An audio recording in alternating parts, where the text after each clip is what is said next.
ብሬኪንግ የኢራን ሪቮሉሽነሪ ጋርድ ኸይበር የሚባለውን ባሊስቲክ ሚሳይሉን በመጠቀም ከደቂቃዎች በፊት የቢንያሚን ኔታንያሁን ኦፊስ መምታቱን አሳውቋል። ኤንድ የቢንያሚን ኔታንያሁን ኦፊስ እና ኤንድ ኦን ቶፕ ኦፍ ዳት ደግሞ የእስራኤል ኤርፎርስ ሄድኳርተሮችን በኸይበር ባሊስቲክ ሚሳይል መምታቱን አሳውቋል። በእስራኤል በኩል እስካሁን ድረስ ኮንፈርም የተደረገ ነገር ባይኖርም ግን ጉዳት እንዳልደረሰ ግን አሳውቋል። ጥቃቱ ደርሷል ግን ጉዳት አልደረሰም ሊሆን ይችላል። ብቻ ኤኒዌይ ግን የኢራን ሪቮሉሽነሪ ጋርድ በጣም ሰርፕራይዝ በሆነ አታክ እንግዲህ ኸይበር የሚባሉትን ባሊስቲክ ሚሳይሎችን በመጠቀም ነው እነዚህን ኦፊሶች የመታው። ጋሽ ቢኒ በሰዓቱ እዛ ነበሩ አልነበሩ የሚለው ነገር የታወቀ ነገር የለም።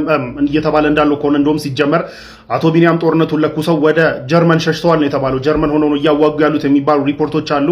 ኢቨን ዘ ዊንግ ኦፍ ዛየን የሚባለው የጋሽ ቢኒ ፕሌን ጀርመን እንዳለ ነው የሚነገረው። ሶስታቸውም አብረው ሄደዋል አልሄዱም ኢትስ አናዘር ቲንግ። ለማንኛውም ግን ኦፊሳቸው ተመቷል። እንዲሁም ደግሞ የእስራኤል ኤርፎርስ ሄድኳርተሮች እንዲሁም ሌሎች የተለያዩ የዲፌንስ ኦፊሶችን በኢራን ባሊስቲክ ሚሳይሎች መመታታቸው ታውቋል። ሪዛልቱ ገና አልወጣም። አይገስ ዊል ሲ። ኢራን አካባቢውን የማደባላለቅ ስትራቴጂ አሁንም ተጠናክሮ ቀጥሎ እንግዲህ ዛሬ የሳውዲ አረቢያ ክራውን ጁል የሆነው የሳውዲ አረቢያ ትልቁ ንብረት የሆነውን አራምኮ የነዳጅ ማጣሪያን እንግዲህ ከጀርባ በምታዩት ጦር ከላይ ቪዲዮ ላይ በምታዩት መልኩ መምታቷ ታውቋል። የኢራን ድሮኖች እንግዲህ የተወሰኑት ኢንተርሰፕት ቢደረጉም ግን የተወሰኑት ወርደው እንግዲህ የአራምኮ የነዳጅ ማጣሪያ ላይ ጉዳት አድርሰዋል። ኢራን እንደምታውቁት እየተከተለችው ያለችው ስትራቴጂ የአሜሪካን የሚድል ኢስት አላዮች እነዚህ አረብ ሀገራቶችን በማስጨነቅ እንግዲህ እነዚህ ደግሞ ዞረው አሜሪካን እንዲያስጨንቁና ጦርነቱ እንዲቆም ነው ስትራቴጂዋ እንግዲህ የኢራን ስትራቴጂ። እንግዲህ ማንም ያልጠበቀውና ለምሳሌ የአሜሪካን ቤዞች ምናምን ልትመታ ትችላለች ሳውዲ ውስጥ። ግን የሳውዲ ብቸኛና በጣም ትልቅ ንብረት ኦልሞስት ወደ $500 ቢሊዮን ነው እንግዲህ በአመት የሚያመጣላት አራምኮ። ሳውዲ እንደምታውቁት በጣም በትልቁ ነዳጅ ላይ ዲፔንደንት ነች። የዛ ነዳጅ ማጣሪያው ደግሞ የአራምኮ ፋሲሊቲዎች ናቸው። እነዛን መምታት ማለት ለኢትዮጵያ አሩን ነው ግድቡን መምታት ኦር ማለት ሊሆን ይችላል። በቃ ትልቅ የሚባለውን ፕሮጀክታቸውን መምታት ማለት ነው። እስካሁን ድረስ በእነዚህ አረብ ሀገራቶች ውስጥ ያሉትን የአሜሪካ ሚሊታሪ አሴቶች ብቻ ስትመታ የነበረችው ኢራን ዛሬ ግን ሳውዲ ውስጥ ያለውን የሳውዲውን ትልቁን ፕሮጀክቷን አራምኮን መምታቷ ታውቋል። የሳውዲ ነዳጅ እና ኢነርጂ ሚኒስቴር ትንሽ ፋየር ነው የተከሰተው በዚህ ጥቃት ያለ ቢሆንም ግን እንደምታዩት ትንሽ ፋየር አይመስልም። ደግሞ ጥቃቶቹ አሁንም ሊቀጥሉ ይችላሉ፣ ደግሞም ሊመቱት ይችላሉ። ለማንኛውም ኢራን አካባቢውን ከምንጊዜውም ከትናንት ዛሬ በባሰ መልኩ እያደበላለቀችው ትገኛለች። አዲስ ነገር ሲኖር ያሳውቃችሁ። በርካታ የአሜሪካ የጦር ጀቶች መከስከሳቸው እየተነገረ ነው ያለው። ይህ ያፕን ያደረገው እንግዲህ ኩዌት ውስጥ ነው። የኩዌት ዲፌንስ ሚኒስትሪ እንግዲህ እንዳሳወቀው በርካታ ቁጥር ያላቸው የአሜሪካ የጦር ጀቶች መከስከሳቸው ታውቋል። ይህንን ያሳወቀው እንግዲህ አንድ F-15 የሚባል የአሜሪካ ሶፊስቲኬትድ የሆነ የጦር ጀት ተመቶ እሳት እየተቀጣጠለ ሲወርድ በሶሻል ሚዲያ ቪዲዮ ተቀርጾ ኩዌቲዎች ቀርጸውት መራገቡን ተከትሎ እንግዲህ የኩዌት ዲፌንስ ሚኒስትሪ በሰጠው መግለጫ አንድ ሳይሆን በርካታ የአሜሪካ የጦር ጀቶች መውደቃቸው ታውቋል። የአሜሪካ ጦር እንግዲህ ፍሬንድሊ ፋየር ነው በሚል ነው ሊያስተባብል የሞከረው። ፍሬንድሊ ፋየር ማለት ያው ተሳስተን ራሳችን መተናቸው ነው። በርካታ የጦር ጀትን እንዴት ተሳስተህ ትመታለህ? ለማንኛውም በርካታ የአሜሪካ የጦር ጀቶች እንደተከሰከሱ እየተነገረ ያለው አሜሪካ በዚህ ጦርነት ብቻ በዚህ 2 ቀን ጦርነት ውስጥ ብቻ እጅግ በጣም ከፍተኛ ቁጥር ያለው ማቴሪያል ጉዳት እንደደረሰባት ነው እየታወቀ ያለው።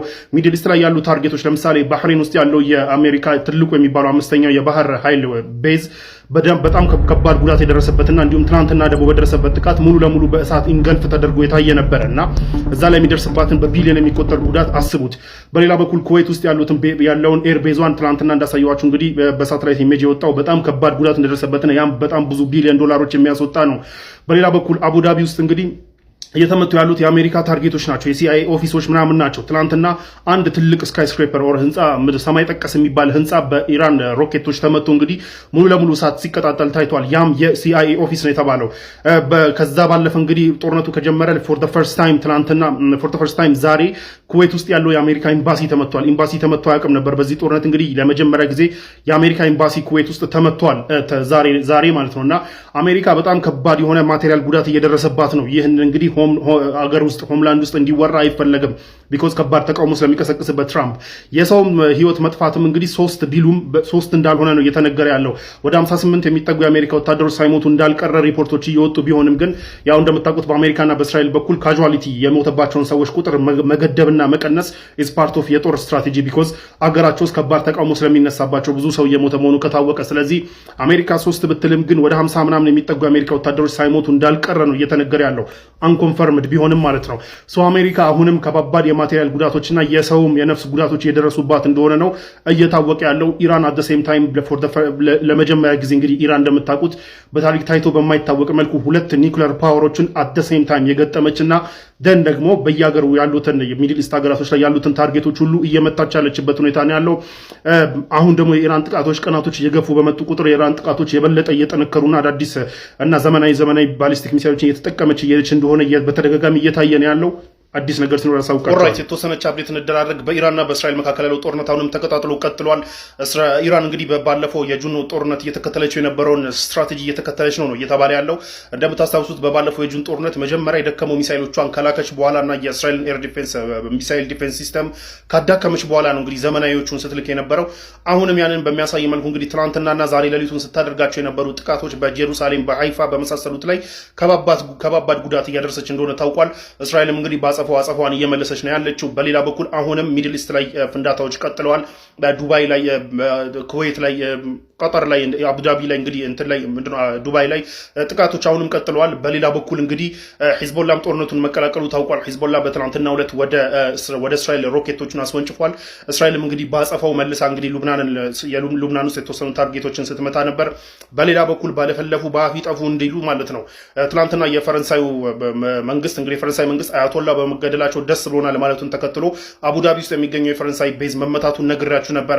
አሁን ደግሞ ዛሬ ደግሞ እንግዲህ ትናንት የእንግሊዙ መሪ ስታመር በፊት የአሜሪካ የጦር ጀቶች ከብሪቲሽ ቤዞች ተነስተው እንዳይሄዱ ከልክሎ የነበረው ቢሆንም ይህንን መፍቀዳቸውን ተከትሎ በዛሬው ዕለት በትናንትናው ዕለት የኢራን ድሮኖች እንግዲህ ከኢራን ተነስተው ቆጵሮስ ደሴት ድረስ በመሄድ የእንግሊዝን የጦር ቤዞች የአየር ቤዞች መምታታቸው ታውቋል። ቆጵሮስን ብትሆን የትም ብትሆን አፈን ከከፈትክ እንመጣልሃለን ነው እንግዲህ የኢራን አካሄድ ማለት ነው። የትራምፕ እንግዲህ የአዲሶቹ የኢራን መሪዎች መደራደር ይፈልጋሉ፣ ለመደራደር እየጠየቁ ነው ብሎ ቢሰክስም የኢራን ቶፕ የሴኩሪቲ ሰው የሆኑት አሊ ላሪጃኒ ግን ምንም አይነት ድርድር የለም፣ ከዚህ በኋላ ከአሜሪካ ጋር የምናወራው ፊልም ሜዳን ነው ብለዋል። በጦር ሜዳ ነው የምናወራው፣ እሱን ደግሞ እያወራንበት ነው ብለዋል። ድርድር የሚባል ነገር የለም። ጦርነቱ ተቀጣጥሎ ቀጥሏል። አዲስ ነገር ሲኖር አሳውቃቸዋል።